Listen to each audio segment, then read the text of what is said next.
Carol Martinez pressed her back against the cold concrete wall of what remained of the Denver resistance bunker. The bitter taste of defeat filled her mouth as she watched the alien ships hover above the city through a crack in the wall. Their massive dark hulls blocked out the morning sun, casting unnatural shadows across the ruined landscape. 3 weeks ago, she had been training new recruits at the Marine base. Now those same recruits lay scattered across the city, victims of the Zixtherians' merciless advance. The aliens had arrived without warning or demands. Their ships simply appeared one day, positioning themselves above every major city on Earth. The first attack came at noon. Carol remembered checking her watch. 12:00 p.m. exactly. The aliens struck with precision, their energy weapons cutting through military defenses like paper. Fighter jets exploded mid-air, tanks melted into puddles of metal, and missile silos were crushed before anyone could launch a counterattack. "They're moving towards the east entrance," whispered Sam Cooper, her second in command. His face was covered in soot and dried blood from a wound on his forehead.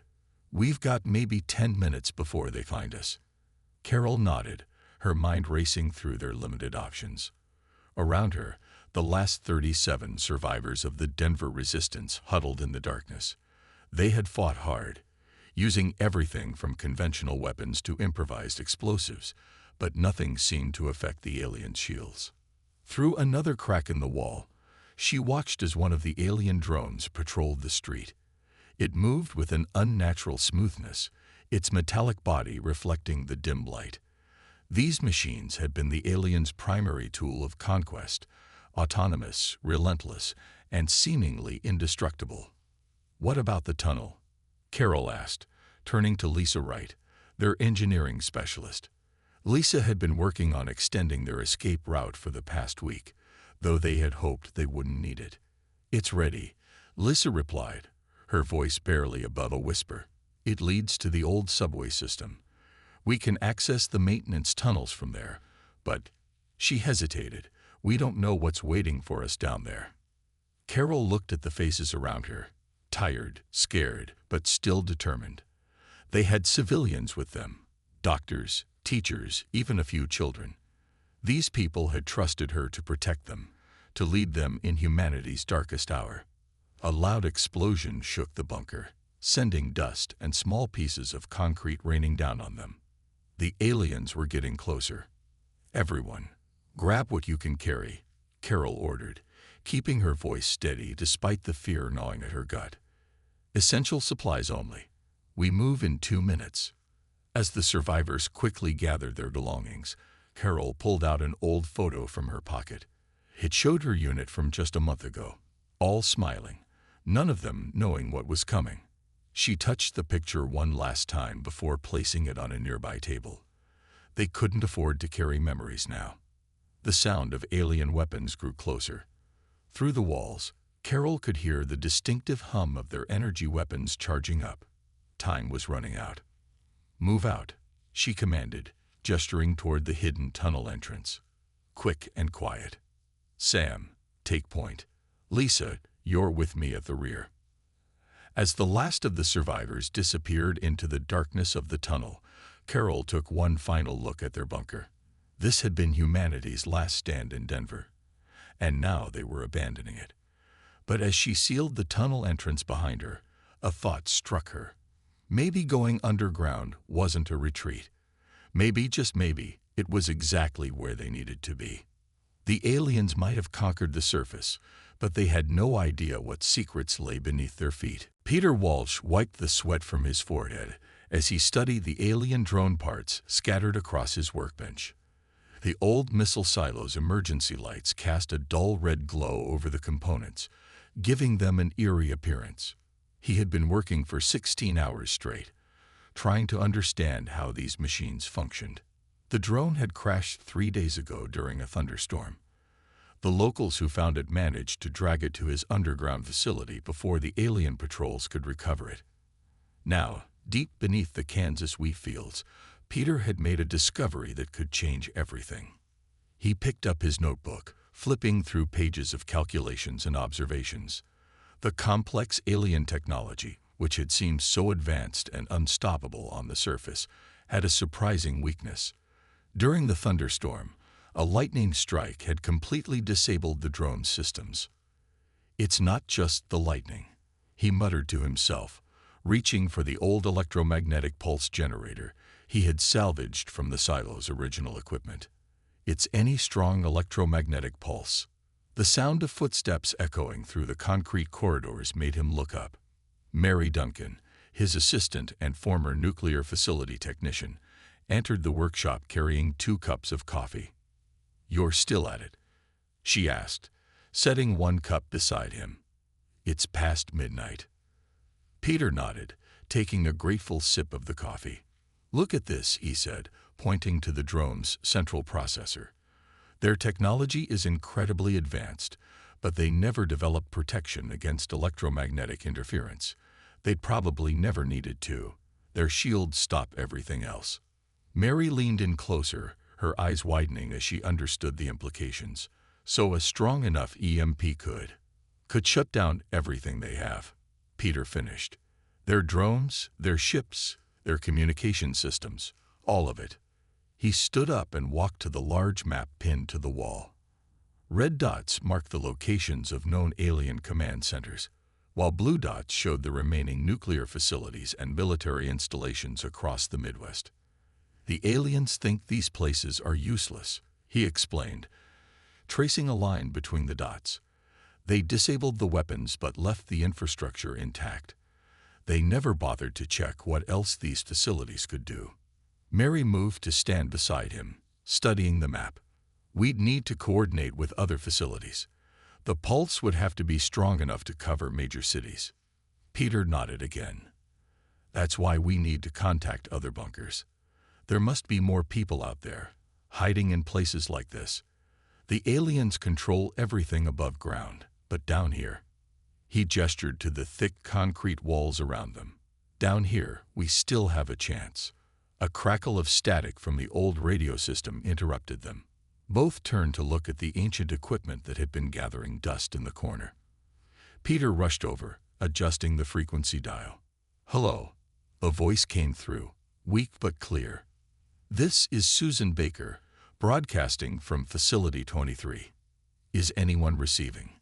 Peter grabbed the microphone, his hands shaking slightly. "This is Peter Walsh at Facility 17. We're receiving you." "Thank God," Susan's voice replied. "We've been trying to contact other facilities for weeks.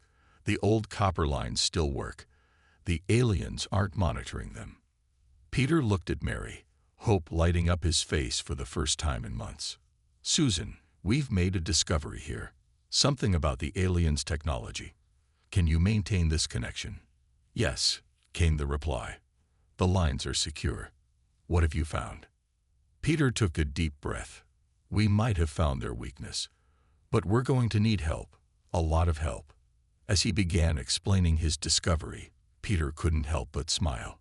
The aliens had conquered Earth with their advanced technology, but in doing so, they had overlooked something crucial.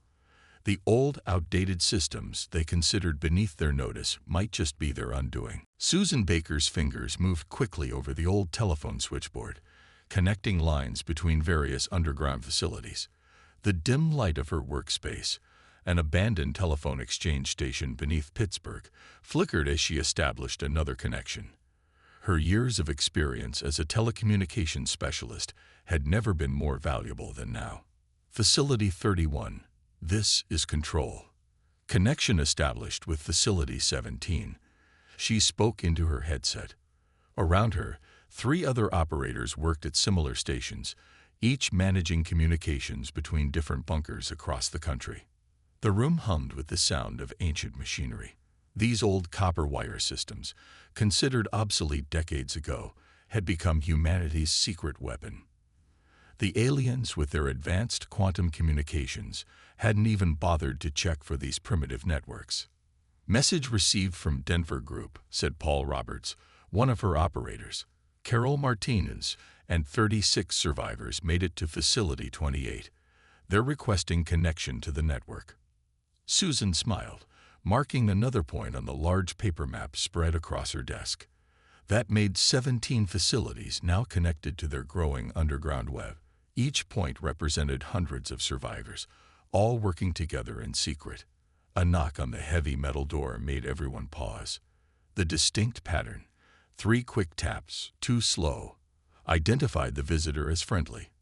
Greg Watson, their head of security, entered carrying several rolls of paper. "More maps from the mining company archives," he announced, spreading them out on a table. "These show tunnel systems under 3 more cities. Some of these passages are over a century old." Susan walked over to examine the maps. The old mining tunnels, maintenance shafts, and subway systems formed a vast underground maze. While the aliens controlled the surface, they had no idea that humans were using these forgotten passages to move between cities. "Look at this," Greg pointed to a particular tunnel. "This old railroad service tunnel connects directly to the bunker where Peter Walsh made his EMP discovery. We could move people and equipment through here without ever going above ground." Susan nodded, already thinking about how to integrate these new routes into their network. She returned to her station as another call came through. "Control, this is Linda Thompson at Facility 42. A voice crackled through her headset. "We've been analyzing the alien shield technology. There's something you need to know." Susan grabbed her notebook. "Go ahead, Facility 42. As Linda explained her findings, Susan's eyes widened. She waved Greg over to listen. The physicist's discovery about the alien shield's vulnerability to specific vibrations could be the breakthrough they needed. "We need to get this information to all facilities," Susan said after the call ended. "But we have to be careful. If we increase communications too much, the aliens might notice the power usage." Greg nodded in agreement. "We'll send runners through the tunnels with written messages. Old school but safe." Susan looked at the growing network map on her wall. Red lines showed confirmed safe passages, while blue dots marked active resistance facilities.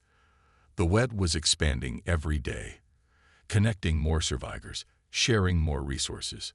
"Message from Facility 17, Paul called out. "Peter Walsh wants to test his EMP device. He needs coordinates of all facilities within a 100-mile radius to avoid disrupting our equipment." Susan began gathering the required information. The resistance was growing stronger, more organized.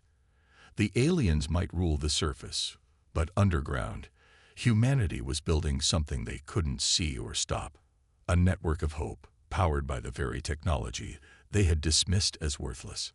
As she worked, Susan thought about how the aliens' greatest mistake wasn't underestimating human strength or intelligence. It was assuming that newer always meant better.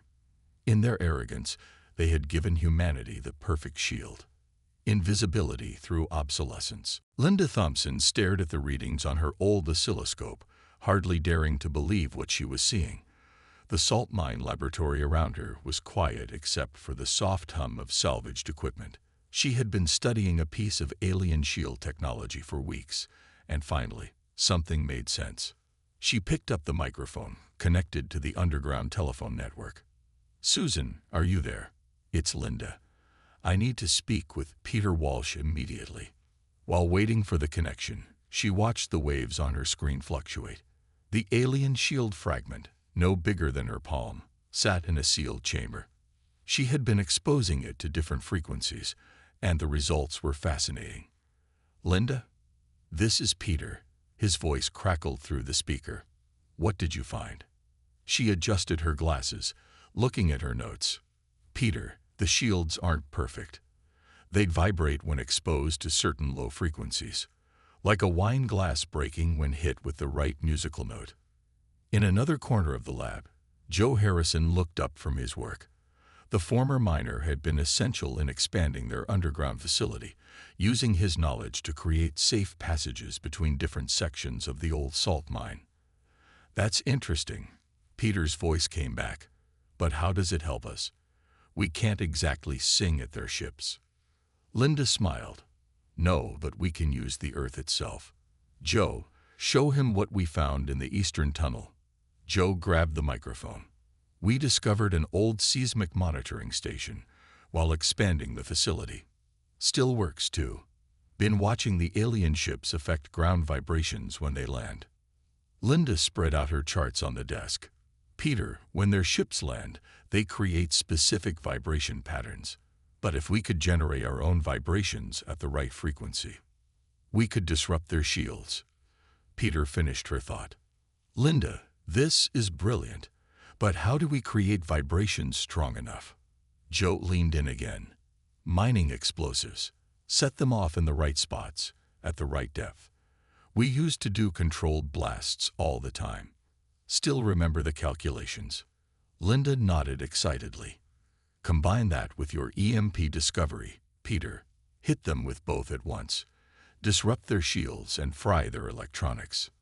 She walked over to another table where a model of the alien shield technology sat. It had taken weeks to understand even this small part of their technology. The aliens were advanced, but they had never considered that humans would attack them using the natural frequencies of the Earth itself. There's more, Linda continued. We found old railway tunnels that run right under their main landing sites. Perfect places to plant the charges. The sound of footsteps made her turn. Amy Foster, one of her junior researchers, rushed in carrying a stack of printouts. Dr. Thompson, the computer finished the frequency analysis. Linda grabbed the papers, her eyes scanning the numbers. Peter, we've got the exact frequencies we need. Their shields resonate at 7.3 Hertz. That's close to the Earth's natural frequency. How soon can you be ready? Peter asked. Linda looked at Joe, who was already reviewing old mining maps. Give us a week to set up the charges and calculate the timing. We'll need to coordinate with all facilities to hit them simultaneously. I'll tell Susan to spread the word, Peter replied. And Linda, good work. As the connection ended, Linda turned back to her equipment. On the oscilloscope, the waves continued their steady pattern. The aliens had conquered Earth with their advanced technology, but they had never bothered to study the planet itself. They didn't understand that the ground beneath their feet could become their greatest weakness. Joe walked over with the mining maps, ready to bring down some alien ships. Linda nodded, already calculating blast points and timing sequences. Sometimes, she thought, the oldest solutions were the best ones. Colonel Frank Morrison stood in the dimly lit command center of the old Nooride facility, studying the maps spread across the large central table. Around him, a group of resistance leaders had gathered, each representing different underground facilities across the country. Linda's discovery about the shield frequency, combined with Peter's EMP research, gives us our first real chance, he said, pointing to key locations on the map. But timing will be everything. Maria Gonzalez, the seismologist from the salt mine facility, stepped forward. Her expertise in Earth's vibrations had become crucial to their plan. She placed her calculations on the table. We need to trigger the seismic charges at exactly the right moment, she explained, marking specific points on the map. Too early, and the aliens will detect them. Too late, and the EMP won't penetrate their shields. Carol Martinez, who had made it from Denver with her group, studied the marked locations. How many charges are we talking about? 37 major points, Maria replied, circling areas on the map. We'll use the old mining tunnels to place them. Each charge needs to be precisely calculated to create the right frequency. Peter Walsh, who had traveled from his facility through the underground network, added his own notes to the table. The EMP devices are ready. We've modified old nuclear facility equipment to create pulses strong enough to fry their systems. Colonel Morrison nodded, then turned to Susan Baker, who had been coordinating communications between all resistance groups. How long will it take to get everyone in position? Susan consulted her network diagrams. Using the underground routes, 3 days. We can move the equipment through the old railroad tunnels. The aliens never patrol down there. What about their ground sensors? Asked Linda Thompson, joining the conversation through a secure phone line from her lab. Won't they detect the movement? Frank smiled slightly. That's where our edge lies. Their sensors are designed to detect advanced technology. Our old equipment, the mechanical tools, the simple explosives. They're invisible to their systems. He moved to a large display showing the locations of alien ships and installations. We'll need to hit them all at once. Their ships communicate instantly. If one group detects the attack, they'll all raise their shields to maximum power. Maria stepped forward again, pointing to her calculations. I've measured the resonance patterns. When the charges detonate, they'll create a wave that matches the natural frequency of their shields, like pushing a swing at just the right moment to make it go higher. And when the shields fluctuate, Peter added, our EMPs will slip through. Everything they have, ships, drones, command centers, will shut down at once. Colonel Morrison looked around the room at the gathered leaders. These people, experts in their fields, had found a way to fight back using the very technologies the aliens had dismissed. We have one shot at this, he said firmly. If we fail, they'll adapt. They'll shield against EMPs, change their shield frequencies, start patrolling underground. We need perfect coordination. Carol stepped forward. My team can handle the western charges. We know those tunnels now. Others began volunteering for different sections of the plan. Susan started organizing communication schedules, while Maria distributed detailed timing calculations to each team.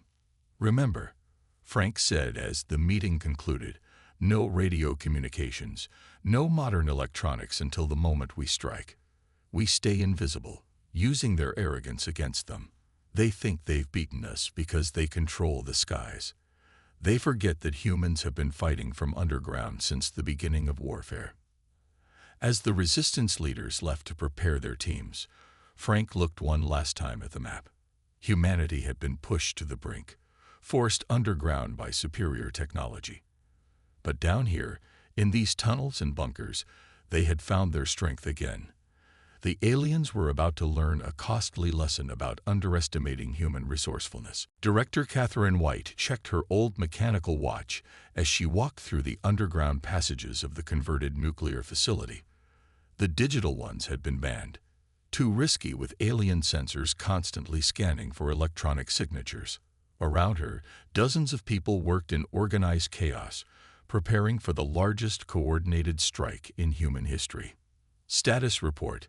She called out to Rick Bennett, her chief engineer, who was supervising the modification of old power plant equipment. Rick wiped grease from his hands with a rag. EMP devices are at 90%. We're using manual switches and mechanical timers. Nothing the aliens can detect. Each unit has been tested at minimum power. Catherine nodded, making a note in her paper ledger. They couldn't risk computers or tablets.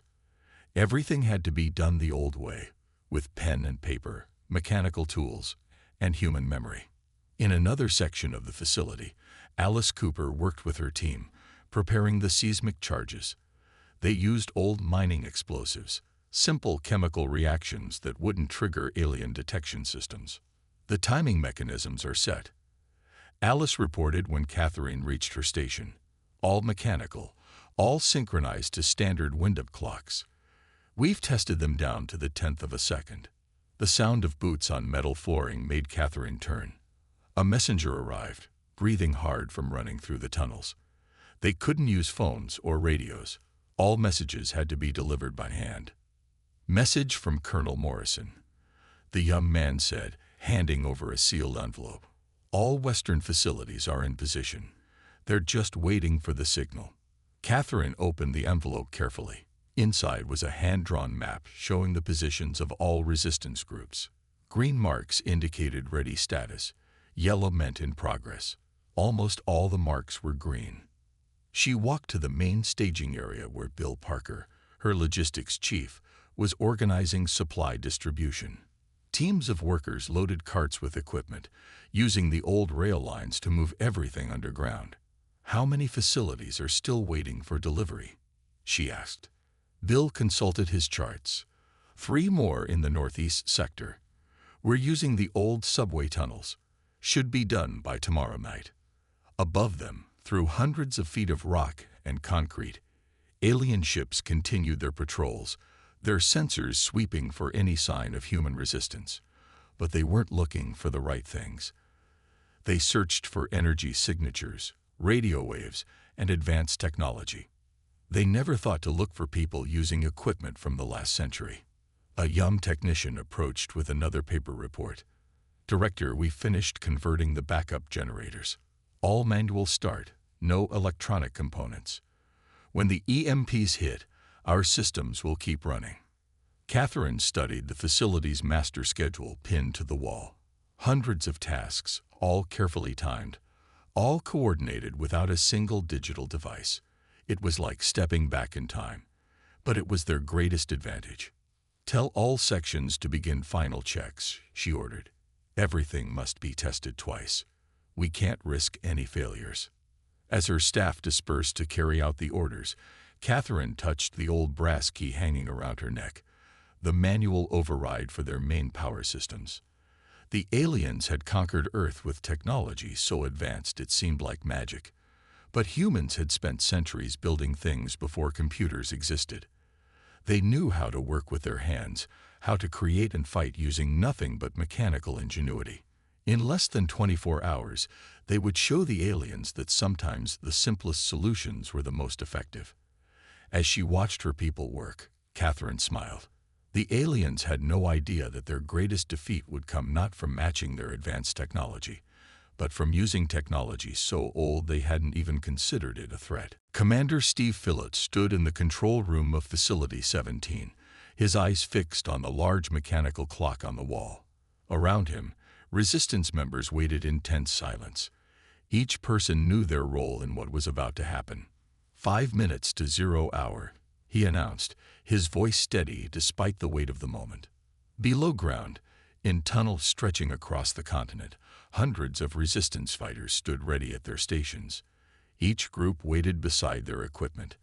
EMP devices salvaged from old military installations, seismic charges placed at calculated points, and mechanical timing systems synchronized across all facilities.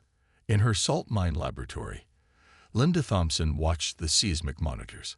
The alien ships above maintained their usual patrol patterns, their crews completely unaware of what waited beneath them.